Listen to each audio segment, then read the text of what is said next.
Mid-morning local time, February 5th, 2026, Central Persian Gulf. Farsi Island sector. 2 foreign-flagged oil tankers are under steady course. Established shipping lane. Navigation lights up. AIS transponders active. 2 commercial fuel carriers transiting. One of the most heavily monitored maritime corridors on the planet. Neither crew knows what is already closing on their position. This is Navy Operations. Subscribe for more real-time naval analysis and high-stakes maritime breakdowns. The IRGC Navy's patrol craft are small, fast, and operating in waters their crews have run since the 1980s. Intercept angles are rehearsed. Boarding procedures are rehearsed. The verbal challenge goes out once, possibly twice. It is not a negotiation. It is a formality preceding an outcome already decided before the patrol craft left its berth. No compliant response comes from either vessel. Mark and track. Both tankers are boarded within minutes of each other. The operation is swift. IRGC personnel move through both vessels without resistance. By the time the report reaches Tasnim News Agency, which maintains documented institutional ties to the IRGC, the seizure is complete. Stated justification. Fuel smuggling. IRGC claims on record over 1 million liters of contraband fuel found across both vessels combined. 15 foreign nationals removed from the combined crews. Not held dockside pending review. Referred directly to Iranian judicial authorities. Log it. Both tankers, under IRGC armed escort, begin transit to Bushehr port on Iran's southern coast. Direct route. Open water. By mid-afternoon, the seizure is in wire services, in maritime tracking databases, and on screens inside fleet operations centers across the theater. The seizure does not occur in isolation. It occurs inside a force posture build-up already underway since January 2026, assessed by defense analysts as the largest concentration of American naval power in the Middle East in approximately 2 decades. The USS Abraham Lincoln Carrier Strike Group has been on station in the Arabian Sea since the final days of January. Lincoln is a Nimitz-class nuclear-powered aircraft carrier. Over 70 aircraft. Full combat-ready air wing.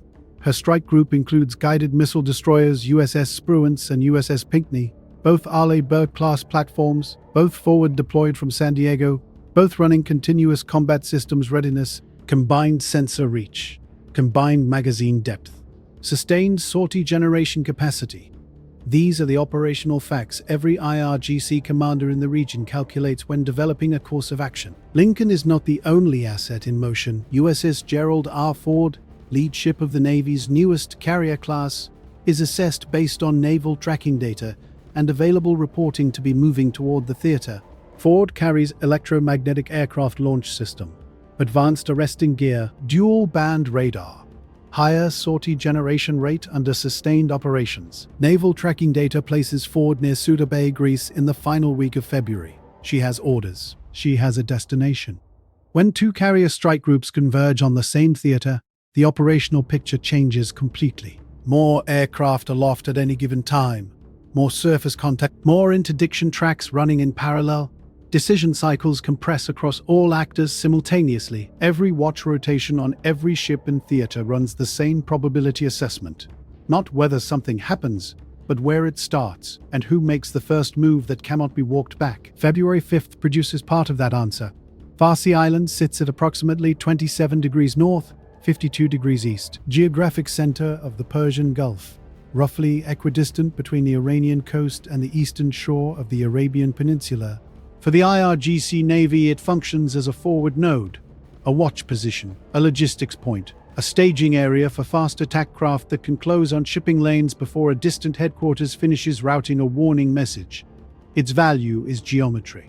It places IRGC assets directly across the Gulf's main transit corridor. The Strait of Hormuz sits approximately 300 nautical miles to the southeast of Farsi Island. Roughly 20% of globally traded oil transits through that strait daily. The navigable channel at its tightest point measures 21 nautical miles wide. 2 designated traffic lanes. 1 inbound, 1 outbound, each approximately 2 miles wide, separated by a 2-mile median. Laden tankers in those lanes have no meaningful, evasive geometry. Speed is constrained by draft and cargo. Maneuver is constrained by lane boundaries. Every IRGC planner who has studied the strait understands it from the other side of that equation. Maintain course. report any change in contact behavior. The two seized vessels fit a documented pattern that predates February 5th by years. Iran's domestic fuel subsidy policy creates a persistent structural incentive for maritime smuggling. Government fuel prices inside Iran run significantly below open regional market rates. That differential drives a shadow trade involving small to medium commercial tankers, foreign flagging, and commercial networks operating in legal margins between jurisdictions. Iranian authorities have documented dozens of seizures on smuggling grounds across the preceding several years. Profile of seized vessels is consistent across incidents: foreign flagged, crewed by foreign nationals, carrying fuel in quantities inconsistent with legitimate vessel use.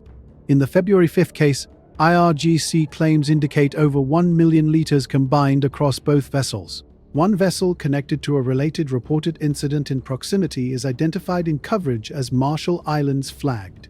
Specific flag states of both tankers in this seizure are not officially confirmed at time of reporting. Vessel names are not released.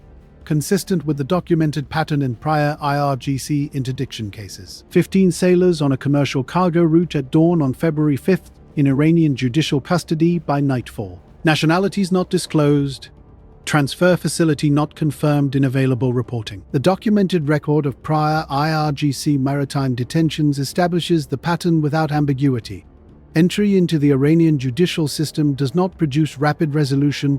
Prior detained crews have remained in custody for months, some cases extended considerably longer. Consular access is delayed. Communication with families is restricted. All contacts logged. Crew manifest to judicial processing. The vessels are tied at Bushehr. Their cargo subject to confiscation under Iranian law if the smuggling determination holds. What multiple reporting streams confirm is this. On the same day the IRGC executes these boardings, within hours of the operation completing, US and Iranian delegations are assessed to be positioning for indirect diplomatic contact, not a formal bilateral meeting. Something quieter, run through intermediaries, testing whether a conversation about nuclear constraints remains viable under the weight of a visible military buildup both sides can quantify.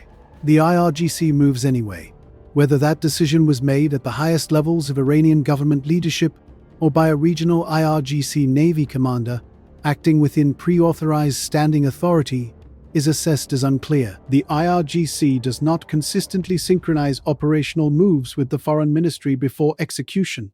The two institutions operate on parallel command tracks that do not always converge before a field action is taken. The effect is analytically clear.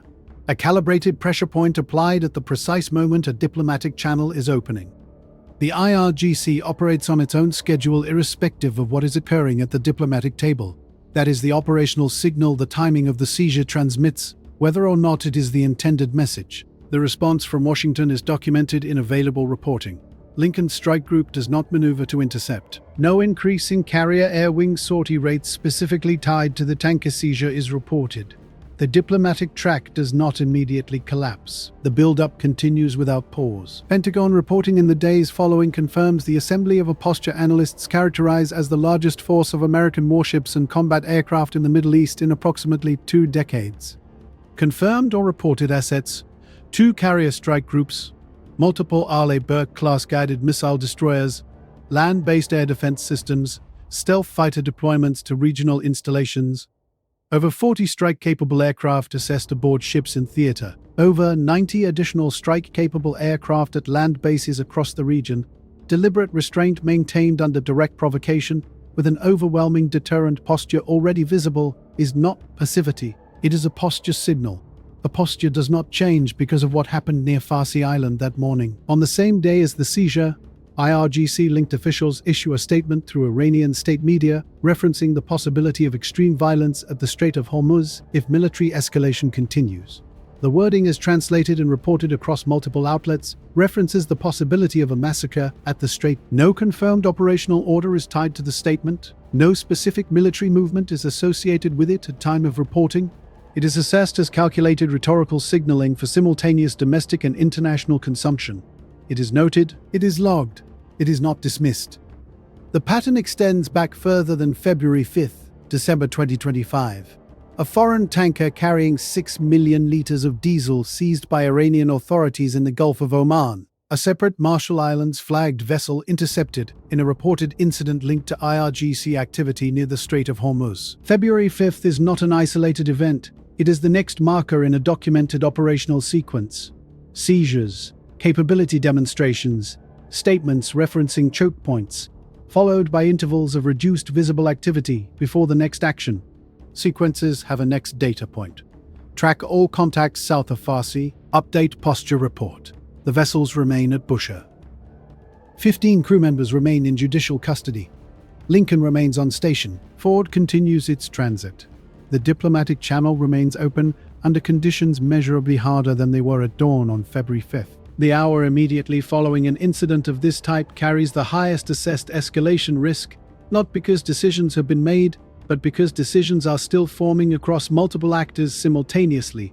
Intelligence analysts are updating assessments in real time, fleet commanders are adjusting posture guidance, diplomatic back channels are being stress tested. One fast attack craft closing to within engagement geometry of a destroyer without the correct identification return. One aircraft going non-cooperative inside a carrier air defense identification zone. One communications failure at the moment a challenge is being issued. Any one of those variables shifts the calculus completely. Not by plan, but because geometry compressed and response time ran to zero before the decision cycle completed. All stations, maintain current posture, log all contacts, await further guidance. February 5th, 2026. 2 tankers at Bushehr, 15 sailors in custody, 1 forward island, 1 carrier on station, 1 carrier closing, a diplomatic track under strain, a statement about the strait on the record. An operational pattern with no indicators of deceleration. The watch rotation changes. The contact tracks keep running. Subscribe to Navy Operations for more.